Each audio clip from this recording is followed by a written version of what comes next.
What's going on, everybody, and welcome back to the Wheels Forgotten YouTube channel. Today, in our midst, we have a 1988 Ford F-150. It is the XLT Lariat, top-of-the-line trim model. It has seen some better days, but it is a four-wheel drive, 5-speed, 5-liter truck. So pretty much the trifecta of what you want in one of these old trucks. It's a real truck, not like today's vehicles. This vehicle has been around. I've known about it for most of my life. It belonged to a neighbor of the family, where my family purchased it from him. It ended up going up to my grandfather, and now it is coming back to me, probably another 15 or 16 years later. It is a little worse for wear. This truck apparently had a factory warranty repaint done sometime in the either late 80s or early 90s. These trucks had apparently issues with the galvanizing on the body and the paint not sticking, and it didn't help. So it was repainted, and as you can see, it still suffered all the same issues. Lots of clear peel, lots of paint peel. However, there really is no real rot in the body.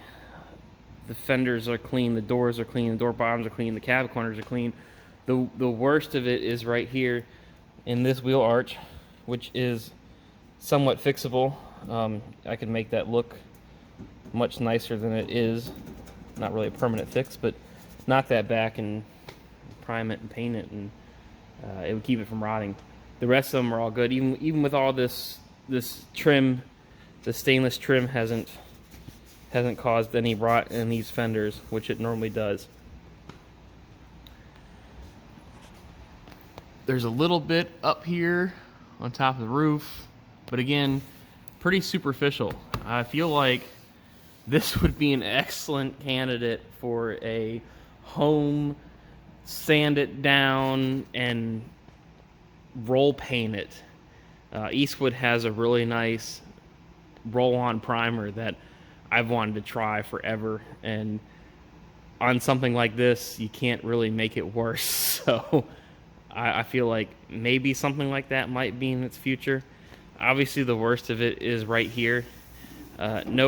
No holes through it yet, and again, I could probably sand this down.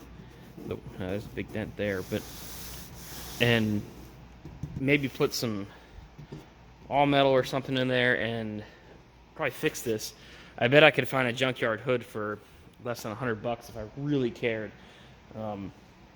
I don't think this is going to be a restoration project or anything of the like. It probably is just going to be a clean it up a little bit, fix some things on it, and it'll be a dump truck, a wood truck, a four-wheel drive, snowy plow truck, or something along those lines. It won't see daily driver use, I don't think, at this point. It's served its life, and it's done well. I'll give you a quick tour around it just so we can. This is the second time I've actually looked at it in person. I got it in here last night. I haven't really done anything to it, so you're kind of seeing it just like I try to do. As I've seen it, I haven't disturbed much. I started throwing away a couple things, and I was like, well, I need to get the camera out first and walk everybody through it. My grandfather actually made these bedside rails. I don't know what he was hauling in here, but apparently he needed the extra height. I am most likely going to get rid of these, but I do like the aged, weathered bumper stickers on the back glass. You just can't replicate that. I think I'm probably going to keep those on there. Just kind of keep a piece of what he did with the truck. Obviously, a bunch of stuff and wood, and we got some brake fluid in here, but this is pretty new, so I wonder if, I don't know, that's not. Ooh, look, there's a boombox back there. That's pretty cool. Also, a lot of these old timers, I don't know what it is, they have this obsession with twine. They fix everything with twine. So I'm assuming that one of these rivets back here or clips back here is broken and it's being held in place with some twine. So there's that. Tailgate's very stiff, as would be expected. It has this mat put on here. I'm pretty sure this is not factory, but I can't find any aftermarket equivalent of it. I imagine that if I picked this up, there'd be nothing behind here, and this was just made to be a nicer place to sit. I don't know. I have no idea. I don't know. It actually doesn't look too bad underneath these plastic bed liners are usually cause these things to rust out worse than they need to. The toolbox up there, probably gonna keep it. I'm not usually a big fan of toolboxes and pickup trucks because they take up so much bed space, but I think with the rack out of there and toolbox move forward, it's a single cab truck, so it gives me some lockable storage, and for what I'd be using it for, it might actually be kind of beneficial, and it's in pretty decent shape, so it might stay on here. Inside is a well broken in interior. What I think is funny is this is the XLT Lariat model, but it still has crank windows. It has air conditioning, factory air conditioning, but crank windows and manual locks, which I just locked and I shouldn't have done. There, unlocked. Obviously, the seat has seen better days. The first thing I can't stand torn upholstery. The first thing I did was actually try to find a seat for this. People want stupid money for these seats. There's like 2 on eBay right now, $1,200 for a used seat. So that's just not going to happen. I'll either, might put a Mexican quilt blanket over this or try to find a seat out of another truck. I don't know. We'll see. Got a nice crack dash, but it has an aftermarket Sony tape jack. What have we got here?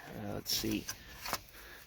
It is Country Cruisin' 1966. Put that back. So somebody upgraded the original radio a long time ago because obviously it's tape deck, remote CD changer, but there's none in here. So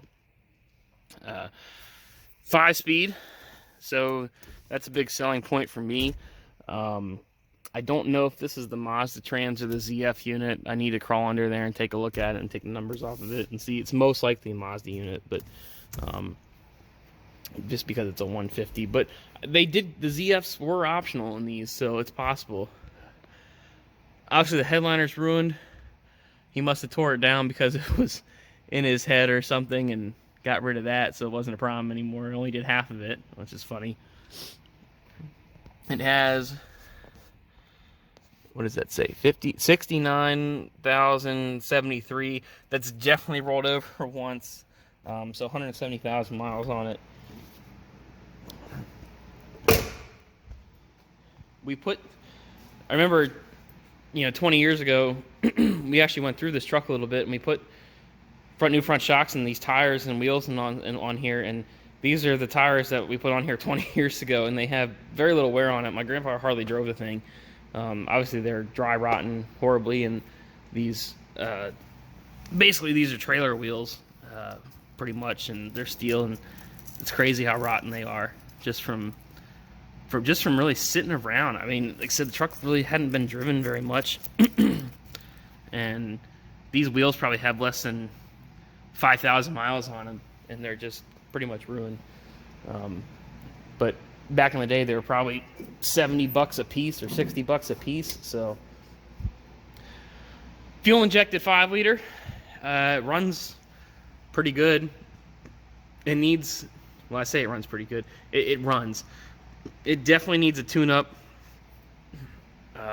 Probably the coil and plugs, wires, air filter, clean up, throttle body maybe. I don't know. It must have a coolant leak somewhere because the reservoir is empty and the radiator is down to right about there. So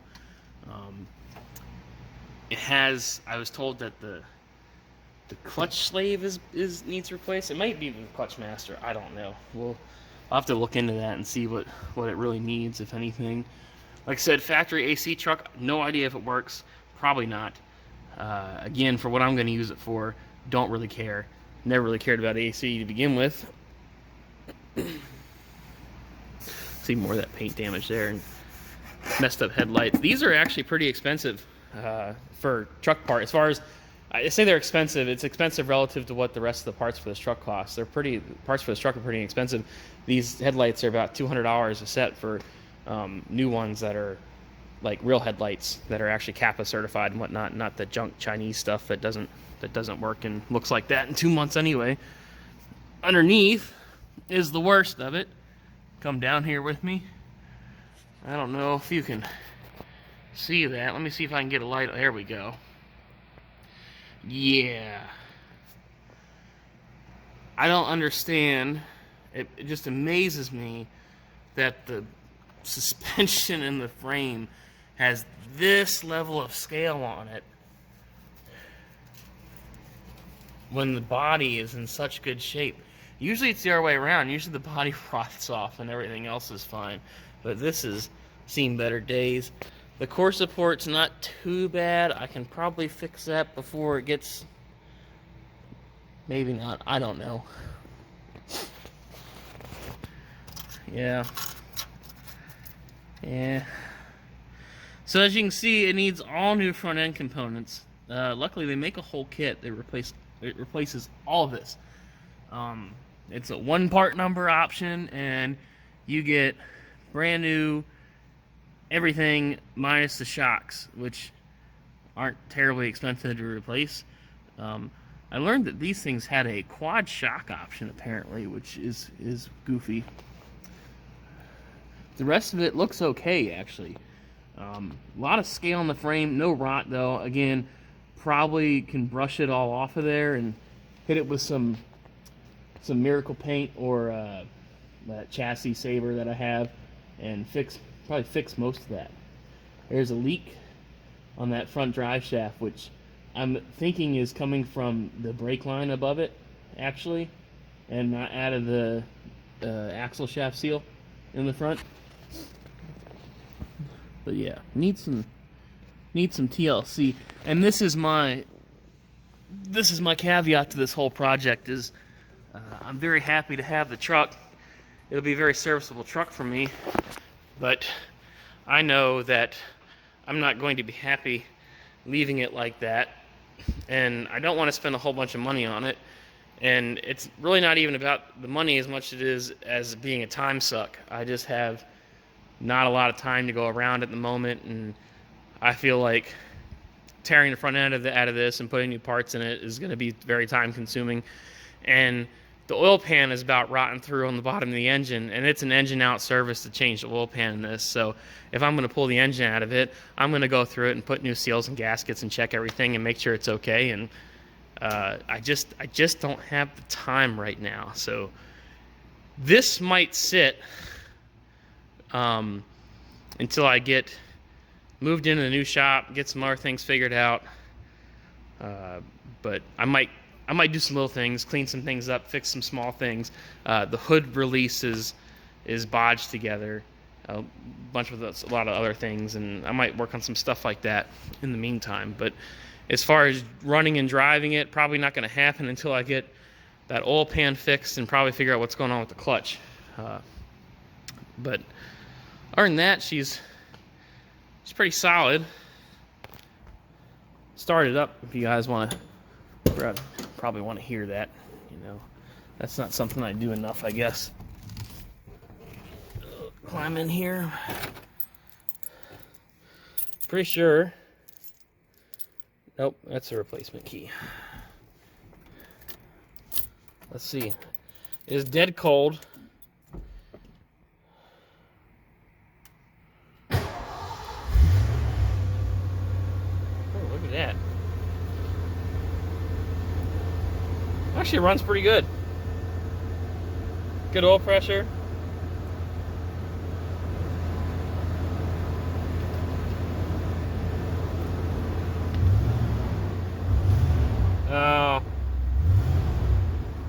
Then got some hesitation off idle. Like I said, it probably just needs a tune-up, but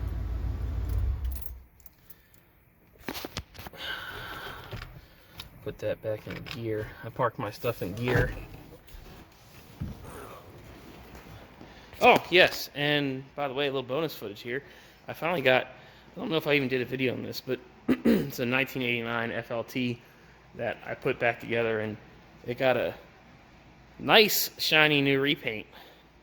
This is a high mileage bike. It's got 72,000 miles on it, which I guess to some might not be high mileage, but for what most people put on their bikes, that's quite a bit of miles. But it runs pretty good. I'm finishing up some small things on it right now, getting it all buttoned up and get it out of here, which I need to get done before I really do anything else. So I hope you guys enjoyed this quick one take here, one walk around, no cut video. If you want to see more on the truck, let me know. Also, if you have any thoughts for what we should do with it, put those down in the comments. If you could like and comment on this video, and subscribe to my channel if you like what I'm doing here, I'd really appreciate it. I'm not quite sure how to catch up with YouTube's algorithm, so anything helps. If you hit that button, I'd really appreciate it, and we'll see you next time here on Wheels Forgotten.